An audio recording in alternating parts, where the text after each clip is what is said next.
It's time for This Week in the Lakeville Journal. Finally, we are joined by Janet Banco. Good morning, Janet. Good morning. And Cynthia Housewinder. Good morning, Cynthia. Good morning. And how are you both? Good. How are And sorry, it's I who caused this. I'm in a different location this morning at the office, so sorry about that, but happy to be here. That's okay, we're happy to have you here. Let's go right to the front pages of the Lakeville Journal, and I'm going to start with the smaller story to the side because I love the headline. Towns grapple with broadband, garbage, and how to use federal funds. There are certain stories that are evergreen, and they happen year after year after year. And Janet and I both spend a lot of time in the archives of the Lakeville Journal, and there are certain stories that you see a lot. So, of course, in the 70s, we didn't see stories about broadband, but garbage has been an issue around here. Federal funds have been a big issue. Bears, of course, have been a big issue. So here we are with our COG, which is the regional organization of first selectmen from 21 area towns. And they have an organization that's been working with them called Northwest Connect. That's all volunteer, and has been trying to increase and improve Internet access here, which, especially now with COVID, is such a big deal as children more and more are online and people are working from home. So ongoing conversations about that. The answer's still not found. And then garbage is a topic that's going to come up throughout this issue. This issue is themed in many ways, and one of the themes is garbage. And on the same page, you can see right next to that little story, the bigger story by Terry Cowgill, who was a longtime reporter and editor for our company, and has been up at the Berkshire Edge in Massachusetts for a long time. And he's a very good person at taking a lot of disparate strands and explaining them in a way that is understandable. So he's talking about something that's very important to all of us, and I would bet most people who read our paper have not really paid attention to it, and that is that the place that we transfer our trash to from our transfer stations is about to close this summer. The state is trying to figure out what to do. And in the meantime, they're planning to ship the garbage out to another state. And the fact that they haven't figured out which state yet makes me wonder if all the other states are saying, we don't want your garbage. However, it's going to be very expensive to do that. They have to get all of the towns. I can't remember how many towns is in our MIRA district, but all the towns have to sign on before they do it. And I would say most of the towns in our region are reluctant to do it because it's going to be more expensive, but also people have sort of a moral, ethical feeling about shipping our garbage out. So a very tough decision. Eventually they'll all sort of have to sign on with the state plan because there's not really another option. But I think it's going to be a year where we all really think a lot about our garbage and how we dispose of it and what we do with compost, for example, and other heavy garbage. So Terry starts off a very long analysis this week, super thorough, very interesting, and he'll continue in our issue of next. All right, and then right below that, I love the picture of the piece of equipment that the SWASA folks got last year, which really replaces about the need for 10 volunteers, and that is when they push the snow to the landing hill and stuff like that. They're continuing after a 70-degree day yesterday. We have the Junior Nationals, which will take place at Salisbury Hill, and also over at Mohawk Mountain, the Nordic combined. And I'll tell you what, both Mohawk Mountain and the volunteers at SWASA always do an amazing job. Doesn't matter what the weather is, they get the job done. Right, and of course the parade that began the Junior National competition here on Tuesday night, they still marched even in the rain, so bless them. And we have 4 days coming up of jumping, cross-country skiing. If you watch the Olympics this year, the cross-country skiing is the most thrilling because they're really flying and giving 100% of all their body effort. That's going to be at Mohawk. I believe it's in the afternoons. The ski jumping is in the morning, starting from 9. We have more information on page A5 and also the link with the schedules, and it's recommended that you check every day, and there's no entry fee to come and see these exciting events. And if you want to check every day, you can go to jumpfest.org, and they have the schedule up there, and they also have the U.S. schedule up there for the organizing committee that brings these skiers into town. We go to the story about changing the way we eat and farm, and that involves combating climate change.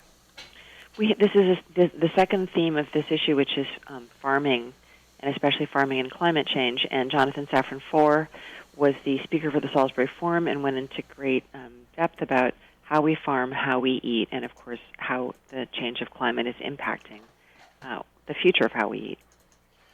Yeah, it's and what's interesting is the climate change mixed with the eating habits of the world in both the advanced countries that have food and the other countries that don't have what we have makes for an interesting mix of things.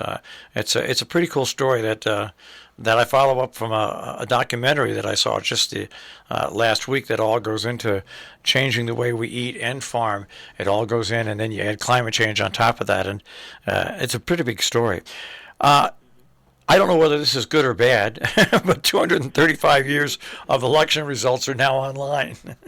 We've been very happy as a newspaper with Secretary of the State Denise Merrill and the way that she conveys information. I would say in my personal experience of covering elections over the years for the Lakeville Journal, it's not always easy to get election data from the Secretary of the State's office, and it's often a struggle. And we've often had a conflict between the counts that are available at Town Hall and the counts that are online at the state website, which for the first couple of years, I would say there were several towns that just never sent them in.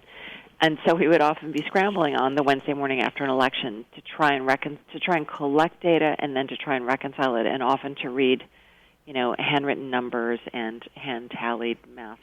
So we love Denise Merrill for making it very easy for anybody to go online and see those election results very early in the morning on the day after an election. And now she's put on 235 years of statewide election results on the Internet, and you can't see town election results because, as described, not always easy to track down all of that data. But for us as journalists, a very interesting collection of data.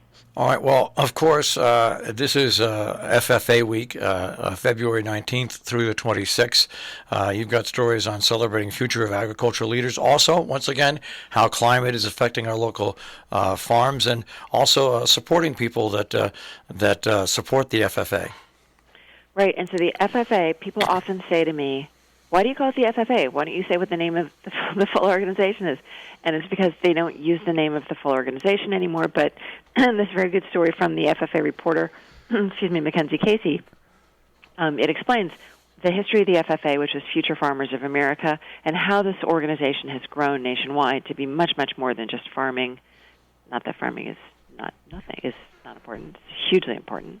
But also, in addition to that, they do agriculture, and they do forestry, and they do law, and they do retail, and they do nurseries and plant, floral design. So really a lot going on at the FFA, explained really wonderfully there, and again talking about what it looks like for students at our FFA here in Houstonic Valley Regional High School, which is one of the oldest FFAs in the state, I believe. It's and it's one of the most respected.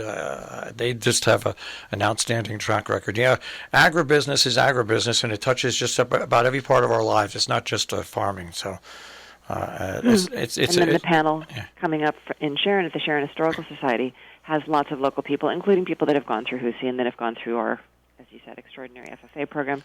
And they'll be doing a panel discussion, the first of a series of 3, and it's going to be Rebecca Ridgway, Sarah Paley, and Matt Freund. So East Canaan, Cornwall, and Sharon talking about, again, climate change and our local farms, which is that's our tomatoes. Good story by Patrick Sullivan about students revealing the history of slavery in New England.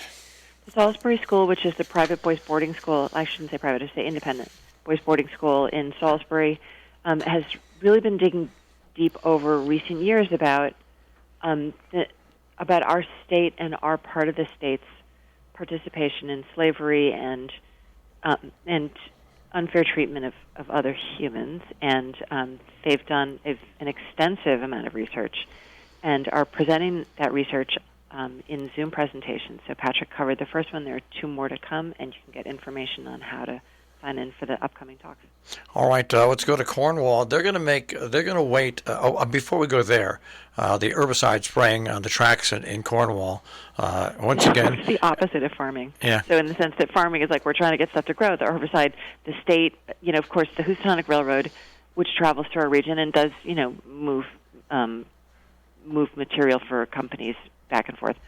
The tracks get overgrown with weeds, and it makes it very dangerous for the trains to travel through it, and it also it breaks up the tracks themselves. So they're of course spraying, and in Cornwall it's upsetting because they're too widely spraying. They're just taking a big gun and just blowing herbicide all over the place, and they're killing a lot of trees. So there's now a bunch of dead trees all along the path of the train. So I feel like Cornwall's been trying to get them to be more targeted and a little more responsible about it. The state has stepped in and has tried to work with the two sides of this issue to get more control over it. And there's been a plan that the railroad company has to present every year, and yet every year they continue to overspray. And as Gordon Ridgway, the first selectman of Cornwall, says in this article, they still haven't taken down the dead trees yet, and it's upsetting to people. It's an ongoing upsetting issue. All right, and you're talking about Myra earlier. Cornwall is going to wait to make a decision until March 1st. Meanwhile, Falls Village has voted to go with it. Right, and Sharon, I believe, is making their decision this week. And, ultimately, even Cornwall, I think, is waiting the longest just because it's a very hard decision for them emotionally to make. They just feel it's wrong. But I think eventually they're all going to have to go. And Joe Loy, who used to be the PE teacher at Cornwall Consolidated School and is my neighbor in Lakeville, has been running the Student Open Recital for many, many years. Really an extraordinary program. And fun to go to, very joyful. Janet and I both had daughters who did ballet for many years through that program. And a lot of kids doing, piano and classical guitar and jazz and many other things. So it's open to the public, and especially if you have young children, I think it's very inspiring for young children to see kids their age doing a concert. And that is Sunday at the Salisbury Congregational Church at 3 p.m., and masks are required. And also, the Salisbury Association, once again, has special hours this week because they are showing all the Olympic history and the history of ski jumping at Satre Hill in Salisbury. Fascinating, and I'm sad to confess that I haven't gone yet, but I'm definitely going this week. There are so many Olympians from around here, and so much of who we are as a region really comes from these incredible men and women and the participation they had in the athletic events. And, I can remember 15 years ago, it's just unbelievable, 15 years ago when the Junior Nationals first came to Salisbury, a lot of people nationally, there used to be the term Salisbury is ski jumping, and people laughed.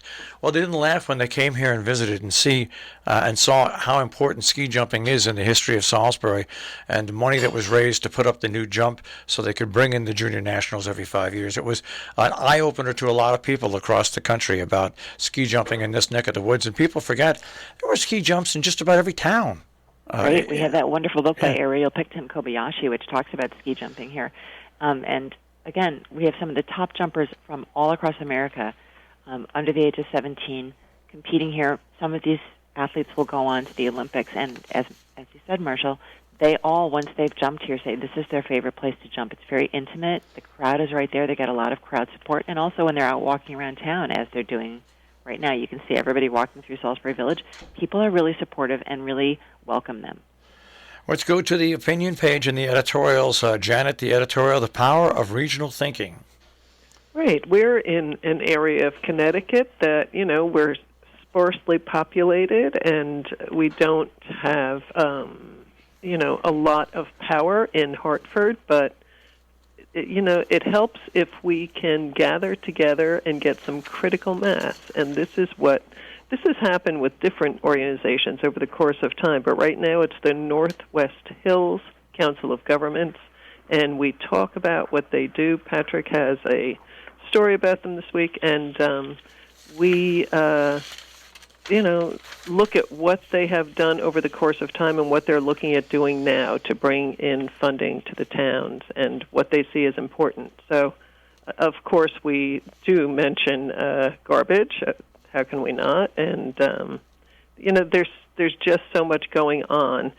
Internet, if we can have access to better funding and better infrastructure because we can cooperate with towns among us. All of our issues are so interrelated. This is one way to do it. We talk about the fact that, there are people who want to maintain the individual towns' identities, and of course that's very New England and very appropriate, and there should be questions asked whenever there is a group speaking for 21 other towns. But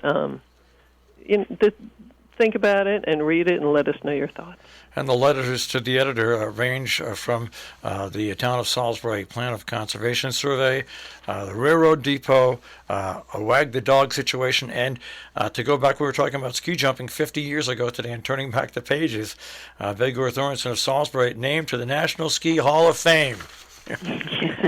Yes, it's just so fascinating what Norma Bosworth finds in the archives, which are so accessible to everyone. So, if you like reading, turning back the pages, by all means go online to Scoville Library and look at some of our archives. And don't miss Carolyn McDonough's Memories of Lakeville and Salisbury, too. She goes back and remembers where everything was and what it was. And if anybody sees anything she wrote and says, wait a minute, I think this was there, by all means let us know. All right, and of course your other viewpoint, Helen Klein Ross with Hidden Histories, and Lonnie Carter, Sovereign State. Right. Helen Klein Ross is writing about the forgotten pandemic from 1918 to 21, and fascinating. And it is great. She has people helping her do research on this who she credits here, and it really is fascinating to see how it affected our area and, the lives of the people who were here at that time. And I had a nice conversation with Robert from Lagomena. Just something relaxing, talking about somebody with a heavy French accent. He was talking about his Zoom event where he showed you how to cook a chicken fricassee, and you've got in Compass, Cynthia, a nice story, a delicious dinner, no matter who cooks it.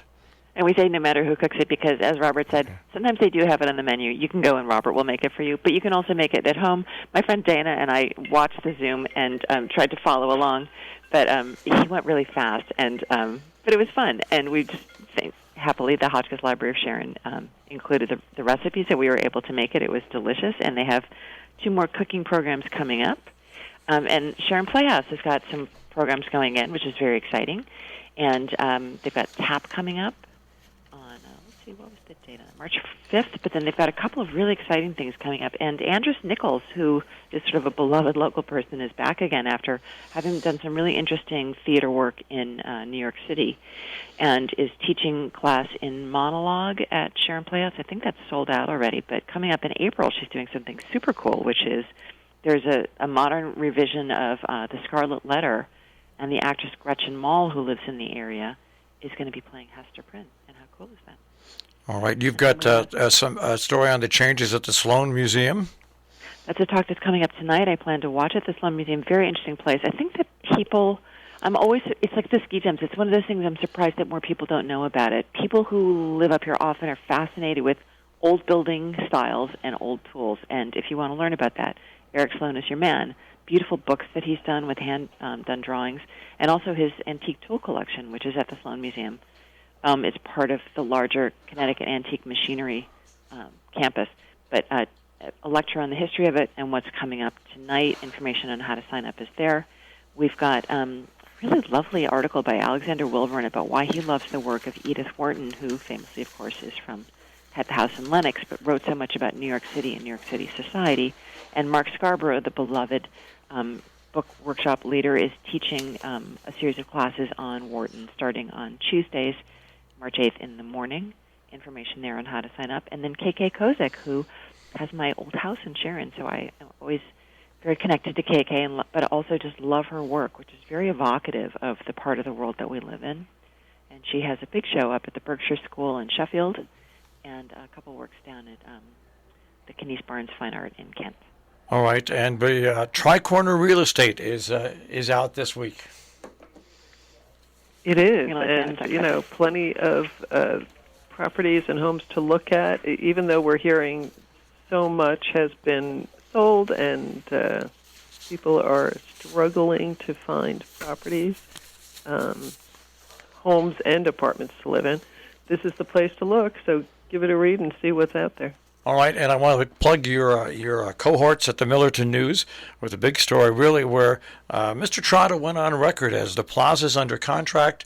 Not many details to be revealed, but I think that's good news for everybody.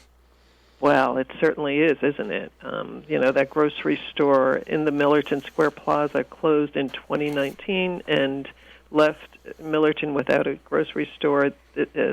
Joseph Skip Trotta, I think many of our listeners know him, spoke at length with editor Whitney Joseph in Millerton and really talked about the history of how we got here, as well as the fact that they are looking to transform it, and they believe it will go through. So we certainly hope it does. Well, and the whole thing is it's the whole plaza. That's the great thing about it. That whole plaza will be developed on that end of Millerton, which is got to be good news for us, for a store, and good news for business, and also good news.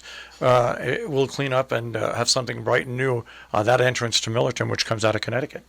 Right. This will be a game changer, and certainly as it should be. It was a very vibrant area for many years, and so, time for that to happen again, that's for sure. We just hope everything works out, and do read this if you don't know the history of why it happened the way it happened. Skip does give the history pretty carefully and talking about Hannaford, etc., so do read that. If even you thought you knew, but you forgot. Yeah.